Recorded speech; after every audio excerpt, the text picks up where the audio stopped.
ಇದು ನಿಮ್ಮ ಧ್ವನಿ. ತಾಲೂಕು ಆಫೀಸ್ಗೆ ಏನು ಸಂಬಂಧ ಅನ್ನೋದು ನನಗೆ ಗೊತ್ತಿಲ್ಲ. ತಾಲೂಕು ಆಫೀಸ್ ಮುಂದೆ ಸಂದೇಶ ಬರಬಾರ್ದು ಅಂತ ಹೇಳ್ಬಿಟ್ಟು ಪೊಲೀಸ್ನವ್ರು ಹೇಳಿದ್ರು. ಆಯ್ತು, ಅವ್ರಿಗೆ ಬೆಲೆ ಕೊಡೋಣ. ಅಣ್ಣ, ನಮ್ಮನಿಗೆ ಧಮಕಿ ಹಾಕ್ತೀನಿ, ನಮ್ಮನ್ನು ಕೊಲೆ ಮಾಡ್ತೀನಿ. ಮತ್ತು ನಾನು ದಿನ ಬೆಳಗ್ಗೆ ಕಾರ್ ಸ್ಟಾರ್ಟ್ ಮಾಡ್ಕೊಂಡು ಹೋಗಿದ ತಕ್ಷಣ ನಾನು ಹಿಂದೆ ಫಾಲೋ ಮಾಡೋರು. ಇಲ್ಲಿಗೆ ಬಂದಾಗಿಂದ ಮಾತ್ರ ಅಲ್ಲಣ್ಣ, ಫಸ್ಟಿಂದನೇ ನಡೀತೈತಿ. ನಾನು ಎತ್ಕೊಂಡು ಜೈಲಲ್ಲಿ ಕೂರಿಸ್ಕೊಂಡ್ರು ಅದನ್ನ ತಡೆಯೋಕ್ಕಾಗಲ್ಲ. 4ನೇ ತಾರೀಕು ಇದೇನಾದರೂ ಒತ್ತುವರಿ ತೆರವಾಗಿಲ್ಲ ಅಂದರೆ ಹೋರಾಟ ನಡೆದೇ ನಡೀತೈತಿ.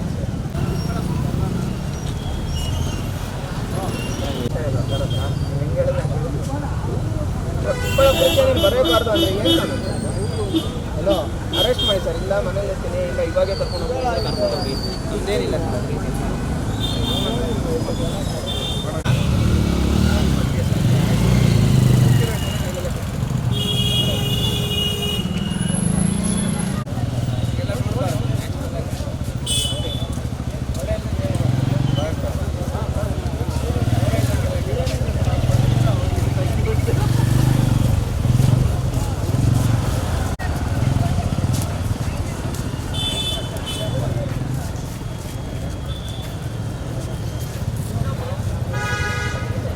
ಚಿಕ್ಕಬಳ್ಳಾಪುರಕ್ಕೆ ದಿಢೀರ್ ಭೇಟಿ ಕೊಟ್ಟಿದ್ದೀರಾ ತಾಲೂಕು ಆಫೀಸ್ಗೆ, ಏನು ಸರ್ ವಿಶೇಷ? ಸರ್ ಏನಿಲ್ಲ, 4ನೇ ತಾರೀಕು ನಾವು ಗುಡಿಬಂಡೆಯಲ್ಲಿ ಮಾಡ್ತಾ ಇರೋಂಥ ಹೋರಾಟ. ಸೋಮಲಾಪುರ ಸರ್ವೆ ನಂಬರ್ 1ರಲ್ಲಿ ಅಕ್ರಮ ಕಾಂಪೌಂಡ್ ಏನಾಯಿತು, ಆ ಕಾಂಪೌಂಡ್ ತೆಗೆಸಿ ಅಲ್ಲಿರೋಂಥ ಬಡ ರೈತರು ಪಾಪ ಉಳುಮೆ ಮಾಡ್ಕೊಂಡು ಜೀವನ ಮಾಡ್ತಾ ಇದ್ದಾರೆ. ಆ ಬಡ ರೈತರಿಗೆ ಸಾಗುವಳಿ ಚೀಟಿ ಕೊಡಬೇಕು, ಆ ರೈತರಿಗೆ ಆ ಜಮೀನು ಖಾತೆ ಮಾಡಿಕೊಡ್ಬೇಕು. ಯಾರು ಉಳುಮೆ ಮಾಡ್ಕೊಂಡು ಅಲ್ಲಿ ಬೆಳೆ ಬೆಳೀತಾ ಇದ್ದಾರೋ ಸುಮಾರು ವರ್ಷಗಳಿಂದ ಆ ರೈತರಿಗೆ ಆ ಜಮೀನು ಉಳಿಸ್ಬೇಕು ಅನ್ನೋ ಉದ್ದೇಶದಿಂದ ನಾವು ಹಾಕಿರೋಂಥ ಅಕ್ರಮ ಕಾಂಪೌಂಡ್ನ ಒತ್ತುವರಿ ತೆರವು ಮಾಡಬೇಕು. ಬಡವ್ರ ಜಮೀನುಗಳನ್ನ ಬಿಟ್ಟು ಬೇರೆಯವರು ಯಾರ್ಯಾರು ಈ ಭೂಗಳರು ಅಕ್ರಮವಾಗಿ ಕಾಂಪೌಂಡ್ ಹಾಕ್ಕೊಂಡಿದ್ದಾರೋ ಆ ಜಮೀನು ಒತ್ತುವರಿ ತೆರವು ಮಾಡಿ ಬಡವರಿಗೆ ಆ ಜಮೀನು ಉಳಿಸ್ಬೇಕು ಅಂತಬಿಟ್ಟು ನಾವು ಈ ಒಂದು ಹೋರಾಟ ಮಾಡ್ತಾ ಇದ್ದೀವಿ. 4ನೇ ತಾರೀಕು ಗುಡಿಗೊಂಡೆ ತಾಲೂಕು ಕಚೇರಿ ಎದುರು ಈ ಹೋರಾಟ.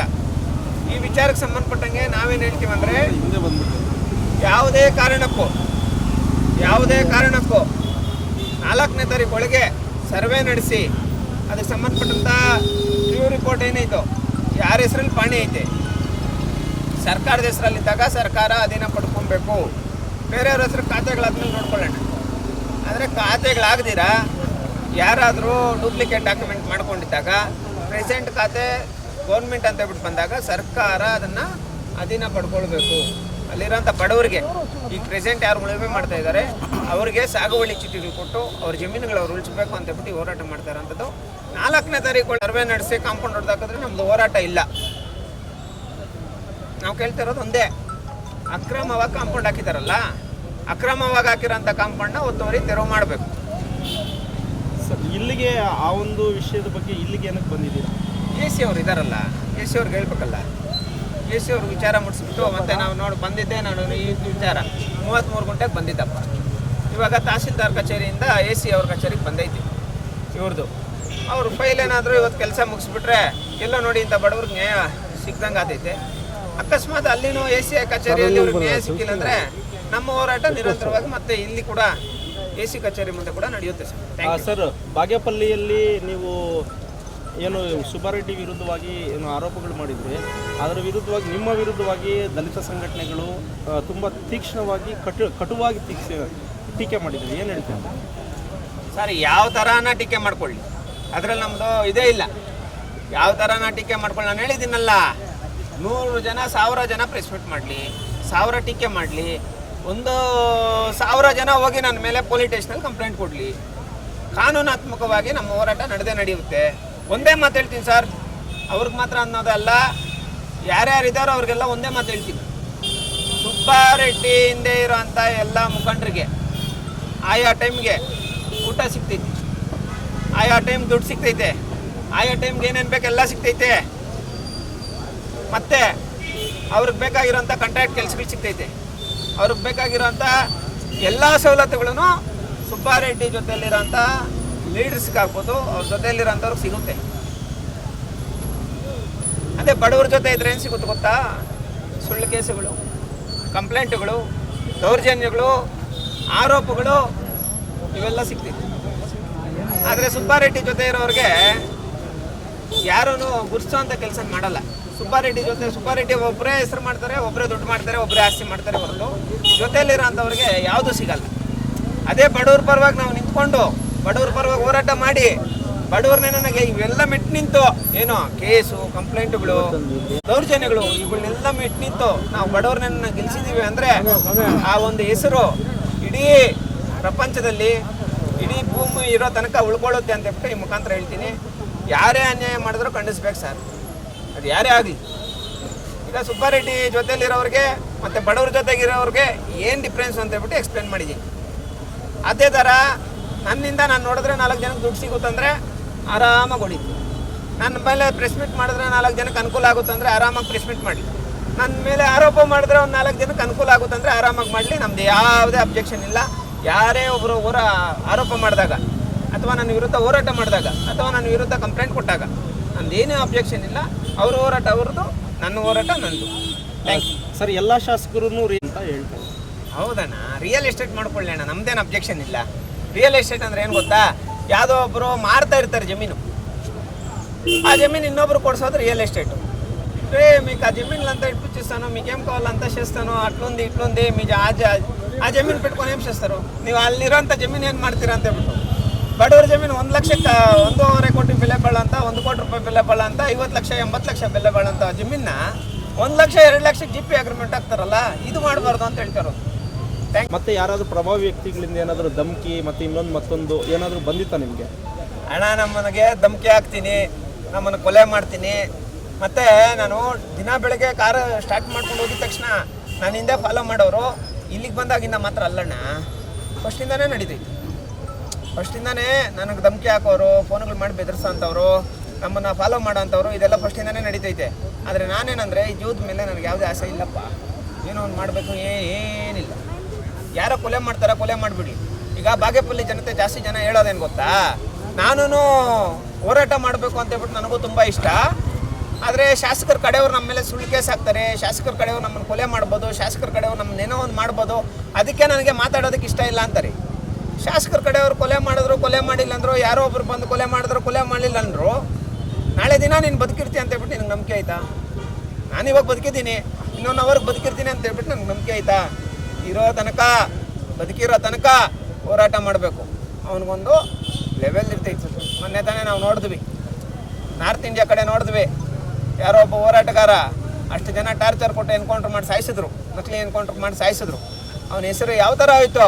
ಭಗತ್ ಸಿಂಗ್ ಹೋಲಿಕೆ ಮಾಡಿದ್ರು. ಅದು ಹೋರಾಟ ಜೀವನ. ಬಾಗೇಪಲ್ಲಿ ಎಲ್ಲ ಜನತೆಗೆ ಇರೋಂಥ ಬ್ಲಡ್ಡು ಬಾಯ್ಲಾಗ್ತಾ ಇದೆ, ಎಲ್ರಿಗೂ ರಕ್ತ ಕುದೀತೈತೆ ಪಾಪ. ಆದರೆ ನಾಳೆ ದಿನ ಯಾರು ಬಂದು ನಮ್ಮ ಮೇಲೆ ಏನು ಮಾಡ್ತಾರೆ ಅನ್ನೋದು ಒಂದು ಭಯ ಇರುತ್ತೆ ಅಷ್ಟೇ. ಆದರೆ ಆ ಭಯನ ಮೆಟ್ಟಿ ನಿಂತ್ಕೊಂಡವನು ನಿಜವಾದ ಹೋರಾಟಗಾರ ಆಗ್ತಾನೆ. ಒಂದು ಸರಿ ಅಲ್ಲಣ್ಣ, ಇವ್ರದ್ದು ಬಾಗೇಪಲ್ಲಿ ನಾವು ಸುಬ್ಬಾರೆಡ್ಡಿ ಇಶ್ಯೂ ತಗೊಂಡಾಗಿಂದ ಜಾಸ್ತಿ ಜನ ಬೆದರಿಕೆಗಳಾಗ್ತಾರೆ. ಆ ಬೆದರಿಕೆಗಳು ಬೆದರ್ಬೇಕಲ್ಲ. ನಾವೇನ ಕೌಸು ಪಕ್ಷಿಗಳ, ಕುರಿಗಳ, ನಾಯಿಗಳ, ನರಿಗಳ, ಏನಂತ ಹೇಳಿರೋದು ಅಂಬೇಡ್ಕರ್ ಅವ್ರು ನಮ್ಮನ್ನು? ದಲಿತರಲ್ಲ, ಕುರಿಗಳಲ್ಲ ಅಲ್ವಾ? ಅದು ಬ್ಲಡ್ಡು, ನಮ್ಮ ಮೈಯಲ್ಲಿ ಹರಿತಾ ಇರೋಂಥ ಬ್ಲಡ್ಡು. ನಾವು ಹೇಳೋಂಥದ್ದು ಒಂದೇ ಭಯ, 4ನೇ ತಾರೀಕು ಮಾಡ್ತಾ ಇರೋಂಥ ಹೋರಾಟ.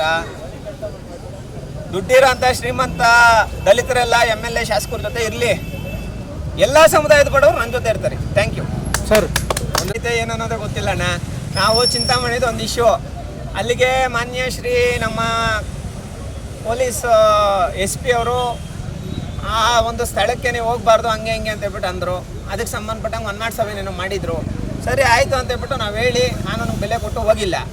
ಆ ಚಿಂತಾಮಣಿ ಇಶ್ಯೂಗೆ ಮತ್ತು ಇಲ್ಲಿರೋಂಥ ತಾಲೂಕು ಆಫೀಸ್ಗೆ ಏನು ಸಂಬಂಧ ಅನ್ನೋದು ನನಗೆ ಗೊತ್ತಿಲ್ಲ. ತಾಲೂಕು ಆಫೀಸ್ ಮುಂದೆ ಸಂದೇಶ ಬರಬಾರ್ದು ಅಂತ ಹೇಳ್ಬಿಟ್ಟು ಪೊಲೀಸ್ನವ್ರು ಹೇಳಿದ್ರು. ಆಯ್ತು, ಅವ್ರಿಗೆ ಬೆಲೆ ಕೊಡೋಣ. ಆದರೆ ಬಾಗೇಪಲ್ಲಿ ಇಶ್ಯೂನಲ್ಲೇ ನಾನು ಎತ್ಕೊಂಡು ಜೈಲಲ್ಲಿ ಕೂರಿಸ್ಕೊಂಡ್ರು, ಅದನ್ನ ತಡೆಯೋಕ್ಕಾಗಲ್ಲ. 4ನೇ ತಾರೀಕು ಇದೇನಾದರೂ ಒತ್ತುವರಿ ತೆರವಾಗಿಲ್ಲ ಅಂದರೆ ಹೋರಾಟ ನಡೀತದೆ. Thank you. ಫೇಕ್ ಡಾಕ್ಯುಮೆಂಟ್ಸ್ ಸೃಷ್ಟಿ ಮಾಡ್ತಾರೆ. ಆತನೇ ಇದ್ದಾಗ, ರಾಜರತ್ನಂ ಇದ್ದಾಗ ಫೇಕ್ ಏನು ಮಾಡ್ತಾರೆ, ಯಾರೋ ಒಬ್ಬ ಹೊನ್ನಮ್ಮ ಅಂತ ಹೇಳ್ಬಿಟ್ಟು ಅವ್ರ ಹೆಸರು ಡೆತ್ ಸರ್ಟಿಫಿಕೇಟ್ ಹಾಕ್ತಾರೆ ನೋಡಿ, ಫೇಕ್ ಡೆತ್ ಸರ್ಟಿಫಿಕೇಟ್ ಹಾಕ್ತಾರೆ. ಫೇಕ್ ವಂಶಿಕ್ಷನೇ ಇಲ್ಲ ಅಂತ ಬರೀತಾರೆ. ಇಲ್ಲಿ ವಂಶಿಕ್ಷ ಕೊಟ್ಟಿಲ್ಲ ಅಂತೇಳಿ ಯಾರೋ ಒಬ್ಬ ಉಪತಹಸೀಲ್ದಾರು ವಂಶಿಕ್ಷ ಇಲ್ಲ ಅಂತ ರಿಪೋರ್ಟ್ ಹಾಕಿ ಮತ್ತೆ ವಂಶಿಕ್ಷ ಇದೆ ಮತ್ತು ಸರೋಗಿದೆ ಅಂತೇಳಿ ಬರೀತಾರೆ. ಮತ್ತು 3 ಜನ ಮಕ್ಕಳು ಅಂತಾರೆ, 3 ಜನನೂ ಸಾಯಿಸ್ಬಿಡ್ತಾರೆ, 3 ಜನನೂ ಇಲ್ಲ ಅಂತ ಹೇಳ್ತಾರೆ. ಅವ್ರ ಡೆತ್ ಸರ್ಟಿಫಿಕೇಟ್ ಇಲ್ಲ, ಆಮೇಲೆ ಇರ್ತಕ್ಕಂಥದ್ದು ಆಧಾರ್ ಕಾರ್ಡ್ಗಳಿಲ್ಲ, ಏನು ಇಲ್ದೇ ಅವ್ರಿಗೆ ಪೋತಿ ಖಾತೆ ಮಾಡ್ತಾರೆ. ಏನೋ ಎಂಟಮ್ಮನ ಇರ್ತಕ್ಕಂಥ ಜಮೀನು ತಗೊಂಡೋಗಿ ನೀನು ಬೇರೆ ಇನ್ನೊಬ್ರು ಯಾರೋ ನಾರಾಯಣಪ್ಪನ ಹೆಸರು ಕುಳಿಸಿರಲ್ಲ, ಇದು ಏನು ಕಣ್ಣು ಕಾಣಲ್ವಾ? ಇರ್ತಕ್ಕಂಥ ಜಮೀನು ವೆಂಕಟಮ್ಮ ಇರ್ತಕ್ಕಂಥ ಜಮೀನು 3 ಎಕರೆ ಜಮೀನು ತಗೊಂಡೋಗಿ ಯಾರೋ ನಾರಾಯಣಪ್ಪನ ಕುಳಿಸ್ತಾರ. ನಾರಾಯಣಪ್ಪ ನಮ್ಮ ತಂದೆ, ಅದನ್ನು ಫೇಕ್ ಮಾಡಿಬಿಟ್ಟು ಅದ್ರಲ್ಲಿ ಅವ್ರ ಅಪ್ಪನ ಹೆಸರು ನಾರಪ್ಪ ಅಂತ ಏನೋ ಮಾಡಿಬಿಟ್ಟು ಅವ್ರಿಗೆ ಪಾಣಿ ಕುಡಿಸಿದ್ದಾರೆ. ಅದೇ ಇದೆಲ್ಲ ನಡೆದಿರೋದು ಯಾವ ಅವಧಿಯಲ್ಲಿ? ಅವರು ಎಚ್ ರಾಜರತ್ನಂ ಹನುಮಂತರಾಯಪ್ಪ ಅವರು ಏನು ಉಪತಹಸೀಲ್ದಾರ್ ಆಗಿದ್ರಲ್ಲ ನಂದಿ ಹೋಬಳಿಯಲ್ಲಿ ಆಗಿರ್ತಕ್ಕಂಥ ಕಿರಣ್ ಬಾಬು ಅವರು ಏನಿದ್ರು ಅಡ್ವೊಕೇಟ್ ಇದಾರಲ್ಲ, ಇವರೆಲ್ಲ ಡೈರೆಕ್ಷನ್ ಕೊಡೋದು. ಏನು ಕಿರಣ್ ಬಾಬು ಇರ್ತಕ್ಕಂಥ ಏನು ರಾಜರತ್ನಂ ಇದಾರಲ್ಲ ಅವ್ರಿಗೆ ನೀಟಾಗಿ ಅದನ್ನು ಫಾಲೋಅಪ್ ಮಾಡೋದು. ಇರ್ತಕ್ಕಂಥ ದಾಖಲಾತಿಯನ್ನು ಸುತ್ತಾಕಿದ್ದಾರೆ. ಗಣೇಶ್ ಪಕ್ಷ ಇವಾಗ ನೀವು ಕೇಳಿ, ಮಾಧ್ಯಮದವರೇ ಒಂದು ಅರ್ಜಿ ಹಾಕಿ ಸರ್ವೆ ನಂಬರ್ 54 ಮತ್ತು ಇರ್ತಕ್ಕಂಥ ಅಲ್ಲಿ ಅವ್ರು ಏನೇನು ಮಾಡ್ಕೊಂಡು ಆ ಸರ್ವೆ ನಂಬರ್ಗಳು ಒಂದು ಅರ್ಜಿ ಹಾಕಿ, ಈ ದಾಖಲಾತಿಗಳು ಕೊಡಿ ಅಂತ ಒಂದು ಅರ್ಜಿ ಹಾಕಿದ್ರೆ ಆ ದಾಖಲಾತಿಗಳು ಕೊಡಲ್ಲ ಅವರು. ಯಾಕಂದರೆ ಆ ದಾಖಲಾತಿಗಳು ಇಲ್ಲ ಅಲ್ಲಿ ಎಲ್ಲ ಹಾಕಿದ್ದಾರೆ. ಆಮೇಲೆ ಕೆಲವೊಂದು ದಾಖಲಾತಿಗಳಿದೆ, ಇರ್ತಕ್ಕಂಥ ದಾಖಲಾತಿಗಳು ಕೊಡ್ತಾ ಇಲ್ಲ. ಅಲ್ಲ ಸರ್, ಅವ್ರ ಅವಧಿಯಲ್ಲಿ ಆಗಿದೆ ಅಂತ ನಿಗ್ರಹವಾಗಿ ಹೆಂಗೆ ಹೇಳ್ತೀರಾ ನೀವು? ಸರ್ ನಾನು ಒಂದು ತೋರಿಸ್ತೀನಿ. ಇಲ್ಲಿ ಅರ್ಜಿ ಏನು ಪೋತಿ ಖಾತೆ ಮಾಡಿದಾರಲ್ಲ, ಈ ಪೋತಿ ಖಾತೆ ಮಾಡಿರೋದು ನೋಡಿ, ಅವರ ಸೈನಿಕರು ರಾಜರತ್ನಂ ಏನೋ ಅವಾಗ ಅವ್ರು ರಿಪೋರ್ಟ್ ಹಾಕಿದಾರಲ್ಲ, ಆ ರಿಪೋರ್ಟ್ ಹಾಕಿದ್ದಾರೆ. ಅವರೇ ಏನೋ ಇದನ್ನು ನಮ್ಮ ಸಿನಪ್ಪನವ್ರು ಹೋಗ್ತಾರೆ ನೋಡಿ. ಈಸಿಯಾಗಿ ಮುಟೇಶನ್ ಏನಿದೆಯೋ ಒಂದು ರೇಷನ್ ಕಾರ್ಡಿಂದ ಹಿಡಿದು ಒಂದು ಈಗ ಒಂದು ಪಾಣಿ ಬೇಕು ಅಂದ್ರೆ ಎಷ್ಟು ತಿರುಗಾಡ್ತಾರೆ. ಹಳೆ ಪಾಣಿ ಬೇಕು ಅಂದ್ರೆ ಸುಮಾರು ಪಾಪ ಒದ್ದಾಡಿ ತಿರುಗಾಡಿ ಸಾಯ್ತಾಯಿದ್ರೆ. ಈಗ ಸ್ಕ್ಯಾನ್ ಮಾಡ್ತಾ ಇದೀವಿ ಅಂತ, ಆ ಸ್ಕ್ಯಾನ್ ಮಾಡುವಾಗ ನೆಟ್ಟಲ್ಲಿ ಇಲ್ಲ ಅಂತ ಹೇಳ್ಬಿಟ್ಟು ಇವತ್ತು ನಾಳೆ ಬಂತ ಒಂದು 2 ತಿಂಗಳಿಂದ ಓಡಾಡ್ತಾ ಇದ್ದಾರೆ. ಇಂಥ ಜನಗೆ ನ್ಯಾಯ ಸಿಗಬೇಕಂದ್ರೆ ಅಧಿಕಾರಿಗಳು ಸಹಕರಿಸಬೇಕು, ಅಧಿಕಾರಿಗಳು ಕೂಡ ನ್ಯಾಯ ಕೊಡಿಸ್ಬೇಕು ಏನೋ ನಮ್ಮ ಬಡವರಿಗೆ. ಆದ್ದರಿಂದ ನಾನು ಅಧಿಕಾರಿಗಳನ್ನ ಮನವಿ ಮಾಡ್ಕೊತೀನಿ, ದಯವಿಟ್ಟು ನ್ಯಾಯ ಇರ್ತಕ್ಕಂಥದ್ದು ಏನು ಅರ್ಜಿಗಳನ್ನ ನ್ಯಾಯ ಕೊಡಿಸಿ ನ್ಯಾಯವಾಗಿ ಅವರಿಗೆ ನ್ಯಾಯ ಕೊಡಿಸ್ಬೇಕು ಅಂತ ಹೇಳ್ಬಿಟ್ಟು ನಾನು ಬೇಡ್ಕೊಳ್ತಾ ಇದ್ದೀನಿ. ಮತ್ತು ಏನು ಭ್ರಷ್ಟಾಚಾರ ಮಾಡಿರ್ತಕ್ಕಂಥ ಅಧಿಕಾರಿಗಳ ಮೇಲೆ ಅವ್ರ ಮೇಲೆ ಸೂಕ್ತ ಕ್ರಮ ತಗೋಬೇಕು ಅಂತ ಹೇಳ್ತಾ ಇದ್ದೀನಿ. ಮತ್ತು ಹೋರಾಟ ಮಾಡ್ತಕ್ಕಂಥ ಹೋರಾಟಗಾರರಿಗೆ ಯಾವುದೇ ರೀತಿ ಯಾರು ತೊಂದರೆ ಮಾಡ್ಬೋದು ಕೂಡ ನಾನು ಮನವಿ ಮಾಡ್ಕೊತಾ ಇದ್ದೀನಿ. ಯಾಕಂದರೆ ಹೋರಾಟ ನಮ್ಮ ಹಕ್ಕು, ಎಲ್ಲೋದ್ರೂ ಹೋರಾಟ ಮಾಡೋದು ನಾವು ಅವ್ರ ಹಕ್ಕು. ಅದನ್ನು ಯಾರು ಕೂಡ ಬೇಡ ಅಂತಕ್ಕಂಥದ್ದು ಅದು ತಪ್ಪು. ಭೂ ಕಬಳಿಕೆ ಮಾಡಿದ್ದಲ್ಲ ಅವ್ರ ಹೆಸರು ಮತ್ತು ಅವ್ರೇನು? ನನ್ನ ಹೆಸರು ಭಾರತಮ್ಮ ಅಂತೇಳಿ. ನುಗ್ತಳ್ಳಿ ಸರ್ವೆ ನಂಬರ್ಗೋಸ್ಕರ ನಾವು ಇಷ್ಟು ಹೋರಾಟಗಳು ಮಾಡ್ತಾ ಇದ್ದೀವಿ. ಅಂದರೆ ಇವತ್ತು ಸಂದೇಶ ಬಂದಿದ್ದು ಏನು ಉದ್ದೇಶದಿಂದ ಬಂದಿದ್ರಂತೆ, ಏನು ಹೋರಾಟ ಮಾಡೋಕ್ಕೆ ಬಂದಿಲ್ಲ. ಏನೋ ಸಾಹೇಬ್ರನ್ನ AC ಸಾಹೇಬ್ರನ್ನ ತಹಸೀಲ್ದಾರ್ ಮೇಡಮ್ನ ಮಾತಾಡೋಕ್ಕಂತ ಬಂದಿದ್ರು. ಅವರು ಏನು ಬಂದಿದ್ರು ಅಂತ ಉದ್ದೇಶ, ಮೊನ್ನೆ DC ಸಾಹೇಬರು ಒಂದು ಮನವಿ ಹಾಕಿದ್ರು ತಹಸೀಲ್ದಾರ್ಗೆ. ನಾವು ಮಾಹಿತಿ ಹಕ್ಕಲ್ಲಿ ಅರ್ಜಿ ಹಾಕಿದ್ದೆ, ನಾನೇ ಹಾಕಿದ್ದು ಮಾಹಿತಿ ಹಕ್ಕಲ್ಲಿ ಈ ಥರ ಪ್ರಾಬ್ಲಮ್ ಆಗಿದೆ. 53, 54, 52ರಲ್ಲಿ ಪ್ರಾಬ್ಲಮ್ ಐತೆ. ಸರ್ಕಾರಿ ಜಮೀನೆಲ್ಲ ಹಾಕ್ಕೊಂಡಿದ್ದಾರೆ. ಯಾರು ಹಾಕ್ಕೊಂಡಿದ್ದಾರೆ ಅಂದರೆ ಎಚ್ ರಾಜರತ್ನಂ ಅಂತ, ಅವ್ರ ಮಗ ಕಿರಣ್ ಬಾಬು ಲಾಯರ್. ಯಾರೇನೋ ಬಡವ್ರು ಹೋಗಿ ಕೇಳಿದ್ರೆ ಹೋಗಿ ಕೇಸ್ ಹಾಕ ಹೋಗಿ ಅಂತ ಹೇಳ್ಬಿಟ್ಟು ಬೆದರಿಕೆ ಮಾಡ್ತಾರೆ. ಆ ಥರ ಬೆದರಿಕೆ ಮಾಡಿ ಏನೋ ನಮ್ಗೆ ನ್ಯಾಯ ಸಿಕ್ಕಿಲ್ಲ ಅಂತ ಹೋಗಿ ನಾವು ಕರ್ಕೊಬಂದು ನಾವೇನೋ ಒಂದು ನ್ಯಾಯ ಕೇಳೋದಕ್ಕೆ ನಮ್ಮ ಲ್ಯಾಂಡಲ್ಲಿ ನಿಂತ್ಕೊಂಡೆ ಅವರು ಒಂದು ಪ್ರೆಸ್ ಮೀಟ್ ಮಾಡಿದ್ರೆ ಅವ್ರ ಮೇಲೆ FIR, ನಮ್ಮ ಮೇಲೆ ಅವ್ರ ಮೇಲೆ ಕೂಡ 30ನೇ ತಾರೀಕು ಹೊರಟ ಹೋಗಿ ಪ್ರೆಸ್ ಮೀಟ್ ಮಾಡಿರೋದು. 30ನೇ ತಾರೀಕು ಪ್ರೆಸ್ ಮೀಟ್ ಮಾಡಿ 15 ದಿನಕ್ಕೆ FIR ಮಾಡಿಸಿದ್ದಾರೆ. 15 ದಿನಕ್ಕೆ 20 ದಿನನೇ ಆಗಿತ್ತು, ಆವಾಗ FIR ಮಾಡಿಸಿದ್ದಾರೆ. ಇದು ನ್ಯಾಯನಾ? ಜಮೀನು ಕೇಳಬಾರ್ದಾ? ಬಡವ್ರಿಗೆ ಎಲ್ಲಿ ನ್ಯಾಯ ಕೇಳೋಕ್ಕೆ ಹೋಗ್ಬಾರ್ದಾ? ಯಾಕೆ ಹೋಗ್ಬಾರ್ದು? ಬಡವ್ರ ನ್ಯಾಯ ಕೇಳಬಾರ್ದು ಅನ್ನೋದು ಯಾವ ಕಾನೂನು ಐತೆ? ಆದೇಶ ಆಯ್ತಾ? ಬಡವ್ರಿಗೆ ನ್ಯಾಯ ಕೊಡಬಾರ್ದಂತ ಏನನ್ನ ಆದೇಶ ಆಯ್ತಾ? ಯಾಕೆ ಆ ಥರ ಮಾಡ್ತಾ ಇದ್ದಾರೆ? ಯಾಕೆ ಸಂದೇಶನ ಬಂದು ಎಲ್ಲಿ ಮಾತಾಡಬಾರ್ದಾ? ಯಾಕೆ ಮಾತಾಡಬಾರ್ದು? FIR ಆಗಿದ್ದಾರೆ. ಭೂಕಳ್ಳರ ಮೇಲೆ ಸುಮ್ಮನೆ ಓಡಾಡ್ಕೊಂಡಿದ್ದಾರೆ, ಅವ್ರನ್ನ ಬಿಟ್ಬಿಟ್ಟಿದಾರಲ್ಲ. ನ್ಯಾಯ ಬಡವ್ರ ಮೇಲೆ ನ್ಯಾಯ ಕೊಡ್ಸಕ್ಕಂತ ಬಂದರೆ ಅವ್ರನ್ನ ಟಾರ್ಗೆಟ್ ಮಾಡ್ತಾ ಇದ್ದೀರಲ್ಲ. ಯಾಕೆ ಮಾಡ್ತಾ ಇದ್ದೀರಾ ನೀವು? ಯಾವ ಉದ್ದೇಶದಲ್ಲಿ ಮಾಡ್ತಾ ಇದ್ದೀರಾ? ಏನು FIR ಬುಕ್ ಮಾಡಬೇಕಂದ್ರೆ ಏನು ಪ್ರೋಸೆಸ್ ಐತೆ ಸರ್? ನಿಮ್ಗೆ FIR ಬುಕ್ ಮಾಡಿದರೆ ಏನು ಪ್ರೋಸೆಸ್ ಮೇಲೆ ಮಾಡಿದ್ದೀರಾ ನೀವು? ಏನನ್ನ ಕರೆಸಿದ್ದೀರಾ? ಮಾತಾಡಿದ್ದೀರಾ? ಏನು ನೋಟಿಸ್ ಕೊಟ್ಟಿದ್ದೀರಾ? ಇನ್ನು ನಮಗೆ ನೋಟಿಸ್ ಕೊಡ್ತಿದ್ದಾರೆ, ನೀವು ಬರಬಾರ್ದು, ನಿಮ್ಮದು ಕೋರ್ಟಲ್ಲಿ ಕೇಸ್ ಐತೆ, ಇದೇನೋ ಸಮಯ ಮಾತಾಡೋದು ಇದು ಹೋಗಲಿ, ನೀವು ಕಂಪ್ಲೇಂಟು ಕೊಡಬಾರ್ದು ನೀವು ಅಂತೇಳಿ 20 ವರ್ಷದಿಂದ ನಾನು ಕಂಪ್ಲೇಂಟ್ ಕೊಟ್ಟಿದ್ದೀನಲ್ಲ ಸ್ವಾಮಿ. ಏನಾರ ಒಂದು ಆಕ್ಷನ್ ತಗೊಂಡಿದ್ದಾರೆ ರಾಜರತ್ನಂ ಮೇಲೆ, ಕಿರಣ್ ಬಾಬು ಮೇಲೆ ಒಂದು ಆಕ್ಷನ್ ತಗೊಂಡಿದ್ದಾರೆ ಸ್ವಾಮಿ. ಇದೇನ ಸ್ವಾಮಿ ಬಡವ್ರಿಗೆ ನ್ಯಾಯ ಕೊಡೋದು ಪೊಲೀಸ್ ಸ್ಟೇಷನಲ್ಲಿ? ಯಾಕೆ ಸ್ವಾಮಿ ಈ ಥರ ಮಾಡ್ತಾ ಇದ್ದೀರಾ? ಬಡವ್ರಿಗೆ ಅನ್ಯಾಯ ಮಾಡ್ತೀರಾ? ಶ್ರೀಮಂತರು ದಿಲಾವರಾಗಿ ಮಾತಾಡ್ಕೊಂಡು ದಿಲಾವರಾಗಿ ಓಡಾಡ್ಕೊಂಡಿದಾರಲ್ಲ ಸ್ವಾಮಿ, ಬಡವರು ಜಮೀನ್ ಬಗ್ಗೆ ಮಾತಾಡ್ಬಾರ್ದು. ಹಾಕೊಂಡಿರೋ ತಿರುಗೊಳಿಸ್ಬೇಕು, 20 ಎಕರೆ 4 ಗುಂಟೆ ತಿರುಗೊಳಿಸ್ಬೇಕು.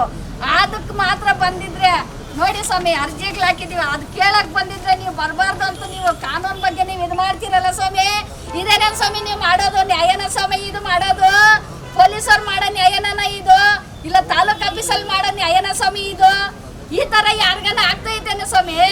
20 ವರ್ಷದಿಂದ ಕೇಸ್ ಹಾಕಿದ್ದೀನಿ ಸ್ವಾಮಿ. ನಾನು ನಮ್ಮ ಮನೇಲಿ ದತ್ತಕಿದಾನೆ ಅಂತ ಹೇಳ್ಬಿಟ್ಟು ಪ್ರೂಫ್ ತೋರಿಸ್ಬಿಟ್ಟು ಡಾಕ್ಯುಮೆಂಟ್ ಮಾಡಿದಾನಲ್ಲ ಸ್ವಾಮಿ, ದೊಡ್ಡ ಕಳ್ಳ ರಾಜರತ್ನಮು. ಅವನ ಮೇಲೆ ಕ್ರಮ ತಗೊಂಡಿರಿ. 20 ವರ್ಷದಿಂದ ಕೇಸ್ಗಳು ಹಾಕೊಂಡು ನಡೆಸ್ಕೊಂಡಿದೀವಿ ಅಲ್ಲ ಸ್ವಾಮಿ. ಅಂಥವ್ರಿಗೆ ನ್ಯಾಯ ಕೊಡ್ಸೋದು ಬಿಟ್ಬಿಟ್ಟು ಕಳ್ಳರಿಗೆ ನ್ಯಾಯ ಕೊಡ್ಸಿದ್ದೀರಲ್ಲ ಸ್ವಾಮಿ. ಯಾಕೆ ಸ್ವಾಮಿ ಈ ತರ ಮಾಡ್ತಾ ಇದ್ರೆ? ಕಳ್ಳಕ್ಕೆ ಸಪೋರ್ಟ್ ಮಾಡ್ತೀರಲ್ಲ ಸ್ವಾಮಿ. ಸಂದೇಶನ ಏನ್ ಸ್ವಾಮಿ ಮಾಡಿದ್ದಾರೆ? ಬಡವ್ರಿಗೆ ನ್ಯಾಯ ಕೊಡ್ಸಕ್ ಸ್ವಾಮಿ ಬಂದಿರೋದು. ಇವತ್ತು ಖರಾಬ್ ಜಾಗ ತಿರುಗೊಳ್ಸಕ ಮಾತಾಡಕ್ಕಂತ ಬಂದಿರೋ ಸ್ವಾಮಿ. ನೋಡಿ ಸ್ವಾಮಿ, ಅರ್ಜಿಗಳು ಹಾಕಿದೀವಿ ನೋಡಿ ಸ್ವಾಮಿ. ಇದ್ರಲ್ಲೆಲ್ಲ ಐತೆ. 20 ಎಕರೆ 4 ಗುಂಟೆ ತಿರುಗೊಳಿಸಿಲ್ಲ ಅಂದ್ರೆ ನೋಡಿ ಸ್ವಾಮಿ, ನಾವು ಪ್ರಾಣ ಹೋದ್ರೂ ಚಿಂತೆ ಇಲ್ಲ ಜಮೀನಕ್ಕ. ನಾವು ಬಿಡಲ್ಲ ಬಿಡಲ್ಲ ಬಿಡಲ್ಲ, ಇದು ಸತ್ಯ. ಜೈ ಭೀಮ್, ಜೈ ಕರ್ನಾಟಕ.